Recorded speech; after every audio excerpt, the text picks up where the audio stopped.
King Nebuchadnezzar made a gold statue, 90 feet high and 9 feet wide. He set it up on the plain of Dura, in the province of Babylon. King Nebuchadnezzar sent word to assemble the satraps, prefects, governors, advisors, treasurers, judges, magistrates, and all the rulers of the provinces to attend the dedication of the statue King Nebuchadnezzar had set up. So the satraps, prefects, governors, advisors, treasurers, judges, magistrates, and all the rulers of the provinces assembled for the dedication of the statue the king had set up. Then they stood before the statue Nebuchadnezzar had set up. A herald loudly proclaimed, "People of every nation and language, you are commanded, when you hear the sound of the horn, flute, zither, lyre, harp, drum, and every kind of music, you are to fall down and worship the gold statue that King Nebuchadnezzar has set up. But whoever does not fall down and worship will immediately be thrown into a furnace of blazing fire." Therefore, when all the people heard the sound of the horn, flute, zither, lyre, harp, and every kind of music, people of every nation and language fell down and worshipped the gold statue that King Nebuchadnezzar had set up. Some Chaldeans took this occasion to come forward and maliciously accuse the Jews. They said to King Nebuchadnezzar, "May the king live forever. You, as king, have issued a decree that everyone who hears the sound of the horn, flute, zither, lyre, harp, drum, and every kind of music must fall down and worship the gold statue. Whoever does not fall down and worship will be thrown into the furnace of blazing fire. There are some Jews you have appointed to manage the province of Babylon, Shadrach, Meshach, and Abednego. These men have ignored you, the king. They do not serve your gods or worship the gold statue you have set up." Then,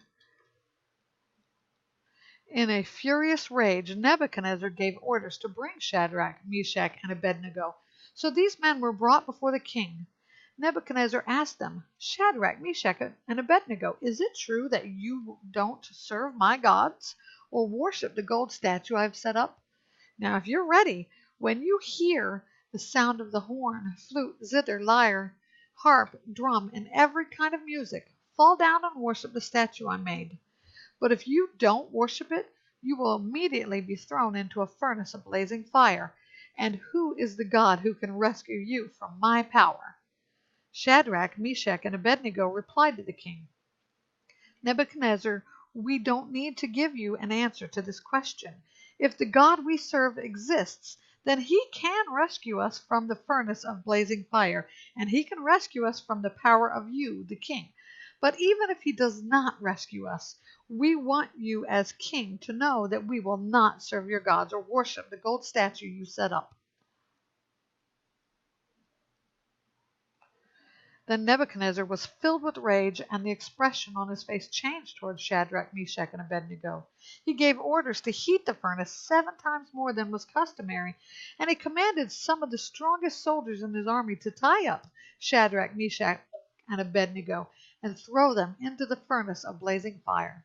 So these men, in their trousers, robes, head coverings, and other clothes, were tied up and thrown into the furnace of blazing fire. Since the king's command was so urgent and the king's furnace extremely hot, the raging flames killed those men who carried Shadrach, Meshach, and Abednego up. All these 3 men, Shadrach, Meshach, and Abednego, fell bound into the furnace of blazing fire.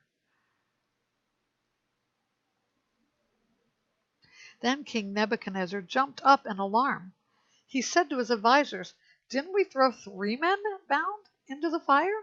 "Yes, of course, your majesty," they replied to the king. He exclaimed, "Look, I see 4 men, not tied, walking around in the fire unharmed, and the 4th looks like a son of the gods." Nebuchadnezzar then approached the door of the furnace of blazing fire and called, "Shadrach, Meshach, and Abednego, you servants of the Most High God, come out." So Shadrach, Meshach, and Abednego came out of the fire. When the satraps, prefects, governors, and the king's advisers gathered around, they saw that the fire had no effect on the bodies of these men. Not a hair on their heads was singed. Their robes were unaffected, and there was no smell of fire on them.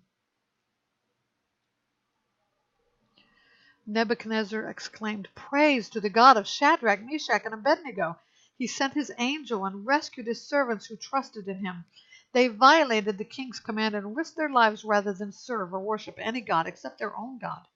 Therefore I issue a decree that anyone of any people, nation, or language who says anything offensive against the God of Shadrach, Meshach, and Abednego will be torn limb from limb and his house made a garbage dump. For there is no other God who is able to deliver like this." Then the king rewarded Shadrach, Meshach, and Abednego in the province of Babylon.